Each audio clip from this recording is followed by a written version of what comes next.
പണ്ടുകാലത്ത് മനുഷ്യർ രാത്രി സമയങ്ങളിൽ പ്രകാശത്തിനു വേണ്ടി മണ്ണെണ്ണ വിളക്ക്, റാന്തൽ തുടങ്ങിയ പ്രകാശ സ്രോതസ് അഥവാ ലൈറ്റ് സോഴ്സുകളെയാണ് ആശ്രയിച്ചിരുന്നത്. പിന്നീട് വൈദ്യുതിയുടെ കണ്ടുപിടുത്തത്തിന് ശേഷം വൈദ്യുതിയുടെ പ്രകാശഫലം അഥവാ ലൈറ്റിംഗ് ഇഫക്റ്റ് ഓഫ് ഇലക്ട്രിസിറ്റി പ്രയോജനപ്പെടുത്തുന്ന ബൾബുകളിലേക്ക് എത്തി. മുൻകാലങ്ങളിൽ വ്യാപകമായി ഉപയോഗിച്ചിരുന്നതും ഇന്നത്തെ തലമുറയ്ക്ക് പരിചയക്കുറവുള്ളതുമായ ഒരു പ്രകാശ സ്രോതസ് അഥവാ ലൈറ്റ് സോഴ്സിനെ നമുക്ക് പരിചയപ്പെടാം. അതായത് filament lamp. Thomas Alva Edison എന്ന ശാസ്ത്രജ്ഞനാണ് ഫിലമെന്റ് ലാമ്പ് കണ്ടുപിടിച്ചത്. കാർബൺ ഫിലമെന്റ് ഉപയോഗിച്ച് ആദ്യത്തെ വൈദ്യുത ബൾബ് അഥവാ ഇലക്ട്രിക് ബൾബ് അദ്ദേഹം നിർമ്മിച്ചു. ഇതിന്റെ ഫിലമെന്റ് ഉണ്ടാക്കാനുള്ള കാർബൺ മുള കത്തിച്ച കരിയിൽ നിന്നാണ് ഉണ്ടാക്കിയത്. വൈദ്യുതി ഫിലമെന്റിലൂടെ കടന്നു പോകുമ്പോൾ ഫിലമെന്റ് ചുട്ടുപഴുത്താണ് പ്രകാശം പുറത്തു വരുന്നത്. ഫിലമെന്റ് ലാമ്പുകളെ താപത്താൽ തിളങ്ങുന്നത് എന്നർത്ഥം വരുന്ന ഇൻകാൻഡസെന്റ് എന്നും പറയുന്നു. ഇതിന്റെ ഫിലമെന്റായി ഉപയോഗിക്കുന്നത് ടങ്സ്റ്റൺ ലോഹമാണ്. എന്താണ് ടങ്സ്റ്റൺ? സവിശേഷമായ വൈദ്യുതീയ ഗുണങ്ങളോട് കൂടിയ ഒരു ലോഹം അഥവാ മെറ്റലാണ് ടങ്സ്റ്റൺ. ഇതിന്റെ അറ്റോമിക നമ്പർ 74 ആണ്. വളരെ ഉയർന്ന താപനിലയിൽ അഥവാ ഹൈ ടെമ്പറേച്ചറിൽ മാത്രം ഉരുകുന്ന കാഠിന്യമേറിയ ലോഹമാണിത്. ടെലിവിഷനിലെ ഇലക്ട്രോൺ ഗണ്ണിന്റെ ഫിലമെന്റ് നിർമ്മിക്കുന്നതിന് ടങ്സ്റ്റൺ ഉപയോഗിക്കുന്നു.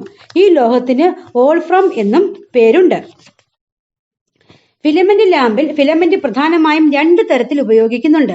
Single coil filament, coiled coil filament.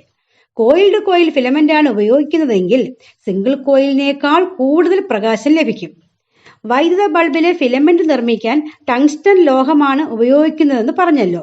ഈ ലോഹത്തിന്റെ പ്രത്യേകത എന്തൊക്കെയാണെന്ന് നോക്കിയാലോ.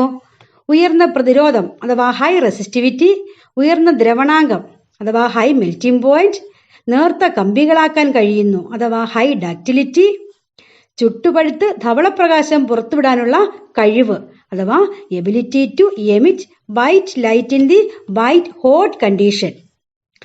ഫിലമെന്റിന്റെ ഓക്സീകരണം അഥവാ ഓക്സിഡേഷൻ തടയുന്നതിനായി ബൾബിന്റെ അകവശം വായുശൂന്യമാക്കുന്നു. ഇല്ലെങ്കിൽ വായുവിന്റെ സാന്നിധ്യത്തിൽ ടങ്സ്റ്റൺ ഫിലമെന്റിലൂടെ വൈദ്യുതി കടത്തിവിട്ടാൽ ഓക്സീകരണം അഥവാ ഓക്സിഡേഷൻ സംഭവിക്കുകയും കത്തിപ്പോവുകയും ചെയ്യുന്നു. ബാഷ്പീകരണം അഥവാ ഇവാപ്രേഷൻ പരമാവധി കുറയ്ക്കാൻ വേണ്ടി ബൾബിൽ കുറഞ്ഞ മർദ്ദത്തിൽ അലസവാതകം അഥവാ ഇനേർട്ട് ഗ്യാസ് നിറയ്ക്കാറുണ്ട്. സാധാരണയായി നൈട്രജനാണ് ഉപയോഗിക്കുന്നത്. കാരണം സുലഭമായി ലഭിക്കുന്ന വാതകമാണ് നൈട്രജൻ. ബൾബിനകത്ത് വായുവിന്റെ സാന്നിധ്യം ഇല്ലാത്തതിനാൽ നൈട്രജൻ പൂർണ്ണമായും അലസവാതകം അഥവാ ഇനേർട്ട് ഗ്യാസായി വർത്തിക്കാൻ കഴിയും. വൈദ്യുത താപന ഉപകരണങ്ങൾ അഥവാ ഇലക്ട്രിക് ഹീറ്റ് അപ്ലയൻസസിൽ ഹീറ്റിംഗ് കോയിലുകൾ നിർമ്മിച്ചിരിക്കുന്നത് നിക്രോം ഉപയോഗിച്ചാണ്. എന്നാൽ ഫിലമെന്റ് ലാമ്പിൽ ഫിലമെന്റായി നിക്രോം ഉപയോഗിക്കാറില്ല. കാരണം നിക്രോം കമ്പിക്ക് ഉയർന്ന പ്രതിരോധം അഥവാ ഹൈ റെസിസ്റ്റിവിറ്റിയും ഉയർന്ന ദ്രവണാങ്കം അഥവാ ഹൈ മെൽറ്റിംഗ് പോയിന്റും ഉണ്ടെങ്കിലും വൈദ്യുതി കടന്നു പോകുമ്പോൾ ചുട്ടുപഴുത്ത് പ്രകാശം പുറത്തുവിടാൻ കഴിയുന്നില്ല. ഫിലമെന്റ് ലാമ്പ് കുറച്ചു നേരം പ്രകാശിപ്പിച്ച ശേഷം ബൾബിൽ തൊട്ടു നോക്കുകയാണെങ്കിൽ ചൂട് അനുഭവപ്പെടും. കാരണം വൈദ്യോർജ്ജത്തിന്റെ കുറെ ഭാഗം താപരൂപത്തിൽ നഷ്ടപ്പെടുന്നു.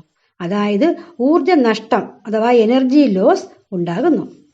ഫിലമെന്റ് ലാമ്പുകളിൽ വൈദ്യോർജ്ജത്തിന്റെ ബഹുഭൂരിഭാഗവും താപരൂപത്തിൽ നഷ്ടപ്പെടുന്നതിനാൽ ഫിലമെന്റ് ലാമ്പിന് പകരം കൂടുതലും LED, CFL, ഫ്ലൂറസെന്റ് ലാമ്പ് എന്നിവയാണ് വീട്ടാവശ്യങ്ങൾക്കായി ഉപയോഗിക്കുന്നത്. ഇപ്പോഴത്തെ ഊർജ പ്രതിസന്ധി അഥവാ എനർജി ക്രൈസിസിൽ നിന്ന് രക്ഷപ്പെടാനുള്ള ഒരു മാർഗമാണ് LED ലാമ്പുകളുടെ ഉപയോഗം. മറ്റു ലാമ്പുകളെ അപേക്ഷിച്ച് കുറഞ്ഞ പവറിൽ പ്രവർത്തിക്കുകയും കൂടുതൽ പ്രകാശം തരികയും ചെയ്യുന്ന ഒരു പ്രകാശിക ഉപകരണമാണ് LED ബൾബുകൾ. LED ബൾബുകൾക്ക് ഫിലമെന്റ് ഇല്ലാത്തതിനാൽ താപരൂപത്തിലുള്ള ഊർജ നഷ്ടം അഥവാ എനർജി ലോസ് ഉണ്ടാകുന്നില്ല. അതുപോലെ മെർക്കുറി ഇല്ലാത്തതിനാൽ പരിസ്ഥിതിക്ക് ഹാനികരം അഥവാ എൻവയോൺമെന്റൽ പൊല്യൂഷനും ഉണ്ടാകുന്നില്ല. എന്നാൽ ഫിലമെന്റ് ലാമ്പുകൾ പ്രയോജനപ്പെടുത്തുന്ന സന്ദർഭങ്ങളും ഉണ്ട്. ചികിത്സാ രംഗത്ത് ഉപയോഗിക്കുന്ന ഇൻഫ്രാറെഡ് വികിരണങ്ങൾ ഉൽപ്പാദിപ്പിക്കുന്നത് പവർ കൂടിയ ഫിലമെന്റ് ലാമ്പ് ഉപയോഗിച്ചാണ്. അതുപോലെ പൗൾട്രി ഫാമുകളിലും ഫിലമെന്റ് ലാമ്പ് ഉപയോഗിക്കുന്നു.